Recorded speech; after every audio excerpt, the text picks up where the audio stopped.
जरूरी है। नमस्कार, एसपीएन 9 न्यूज आप देख रहे हैं, आपके साथ मैं हूं अक्षय अग्रवाल। अमन जी हमारे साथ हमारे सहयोगी हैं, बात करेंगे अमन जी से इसी मुद्दे पर। अमन जी, जिस तरीके से ये जो जिक्र छेड़ दिया है अरविंद केजरीवाल ने वसुंधरा और शिवराज सिंह चौहान की नई पार्टी बनाने का, ये कोई नई बात नहीं है। कहीं ना कहीं अटकलें ये लगातार लगाई जा रही हैं जब से इन दोनों ही नेताओं को इनके राज्य के मुख्यमंत्री पद से हटाया गया है। क्या वाकई में इसकी संभावना है अगर लोकसभा चुनाव बीजेपी जीत जाती है और उसके बाद भी इन दोनों नेताओं को बड़ी जिम्मेदारी नहीं देती तो? देखिए, बिल्कुल मुझे याद आता है कल्याण सिंह का वो दौर जब सबसे मजबूत मेरे ख्याल में मुख्यमंत्री थे उत्तर प्रदेश की राजनीति में। उनका सबसे मजबूत चेहरा था, कद था और बाबरी विध्वंस में सबसे बड़ी भूमिका के तौर पर उनको देखा गया था। लेकिन एक वक्त ऐसा आया कि उनका जो मोह था वो बीजेपी से भंग होता है। वो अपनी अलग पार्टी बनाते हैं और अलग तरह की राजनीति करने का प्रयास करते हैं, लेकिन आखिरकार उनको तमाम चीज़ों को देखते हुए और तमाम चीज़ों को समझते हुए उनको बीजेपी में आने को मजबूर होना पड़ता है।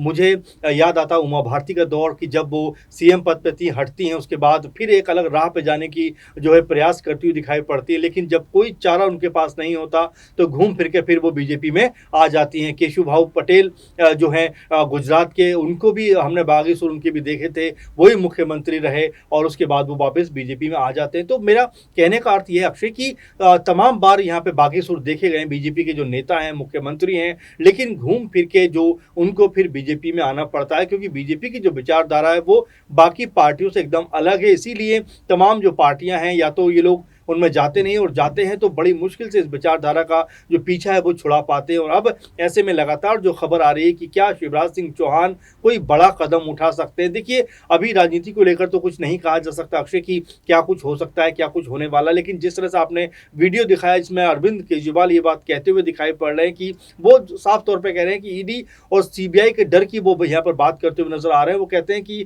अगर ये डर ना हो तो यहाँ पर जो वसुंधरा राजे हैं या फिर हम यहाँ पर शिवराज सिंह चौहान हैं, दोनों ही लोग यहाँ पर अपनी अलग पार्टी बना सकते हैं। वो इसलिए क्योंकि बीजेपी ने जिस तरह से इन दोनों ही नेताओं को दरकिनार किया है, उससे नाराज होकर ये एक अलग रुख दिखा सकते हैं। दरअसल आप देखें, कांग्रेस पार्टी का जरा सा आप एग्जाम्पल लें कि एक के बाद एक उनके बड़े चेहरे, चाहे शरद पवार हो, ममता बनर्जी हो, पीएस संगमा उस समय हो, इसके अलावा हम देख रहे हैं कि जो कमलनाथ का रुख अलग तरह का नजर आया। हालांकि वो अब स्पष्ट कर रहे हैं कि मैं बीजेपी में नहीं जाऊंगा, लेकिन जिस तरह की लगातार कह सकते हैं 48 घंटे से ये बात चल रही थी, चर्चाओं में वो बने हुए थे, उन्होंने कोई भी सफाई नहीं दी। लेकिन अब वो ये कहते हुए नजर आ रहे हैं कि मैं नहीं जाऊंगा। लेकिन अभी अक्षय खबर ये है कि उनके बेटे नकुल नाथ शायद बीजेपी में जा सकते हैं। तो ये पूरी की पूरी अगर कहानी आप देख रहे हैं, समझ पा रहे हैं, और क्योंकि बीजेपी इतनी ताकतवर पार्टी है, इतनी मजबूत पार्टी है कि उसके जो कद्दावर नेता हैं वो अपने नेताओं को उस मुकाम पर लाकर छोड़ती है जहां पर